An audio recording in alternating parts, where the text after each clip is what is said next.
पाकिस्तान में इस वक्त सबसे बड़ा जुर्म पाकिस्तान तहरीके इंसाफ का वर्कर होना, पाकिस्तान तहरीके इंसाफ का कारकुन होना, पाकिस्तान तहरीके इंसाफ का कोई ओहदेदार होना या पाकिस्तान तहरीके इंसाफ से सिर्फ ताल्लुक़ होना पाकिस्तान में सबसे बड़ा जुर्म है। कच्चे के डाकू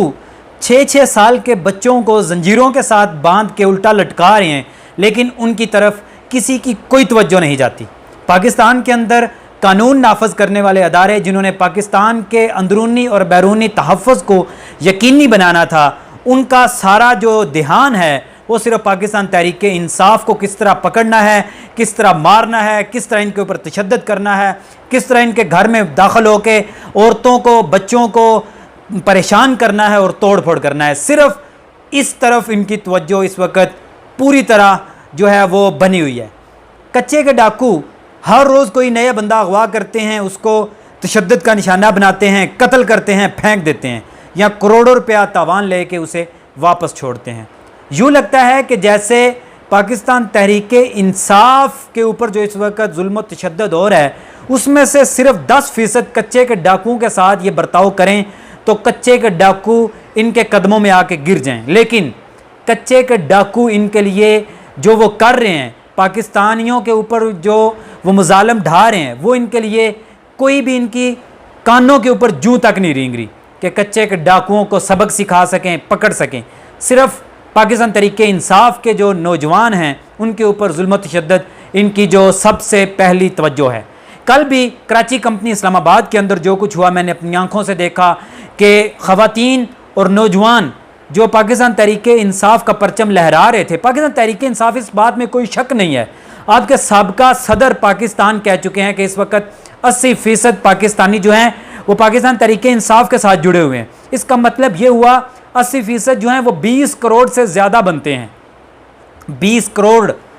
करोड़ लोग जिसकी हमायत कर रहे हैं या जिसके साथ खड़े हैं, आप उनको ख़त्म करने के लिए इस हद तक गए हुए हैं कि कल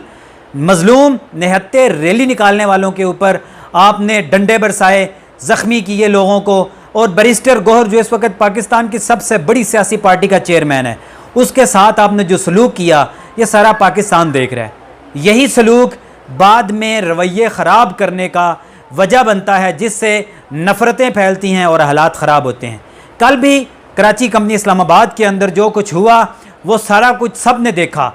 कैमरों की आंख ने महफूज किया। मेरी ख़ुद की फ़ोटेज जो हैं वो सोशल मीडिया पे मौजूद हैं कि कल वहाँ पे जो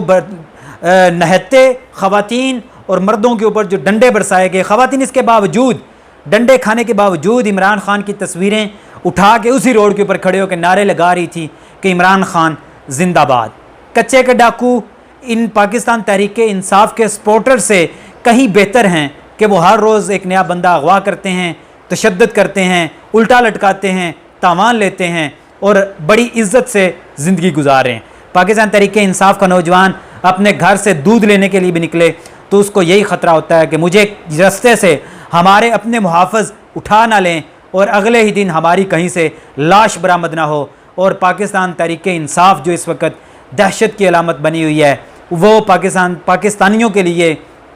पाकिस्तानी अवाम के लिए, वो कहते हैं कि हम पाकिस्तान की अवाम के आइन की जंग लड़ रहे हैं, लेकिन हमारे जो हुक्मरान हैं वो हर रोज़ उनके ऊपर एक नई पाबंदी, एक नया उनके ऊपर बम गिरा देते हैं। और अभी राना सनाउल्लाह साहब कह रहे हैं कि पाकिस्तान तहरीके इंसाफ सियासी जमात नहीं रही, वो जल्द पाबंदी की जद में आएगी और उनका किसी भी किस्म की कोई भी एक्टिविटी करने पर पाबंदी होगी। राना सनाउल्लाह जो भी कहते हैं वो कुछ दिन के बाद सच साबित होता है और आने वाले दिनों में हमें यह भी नज़र आ रहा है कि राना सनाउल्लाह का ये बयान जो है ये भी सच साबित होने जा रहा है। लेकिन ये नफ़रतें बढ़ाने का सबब बनेगा।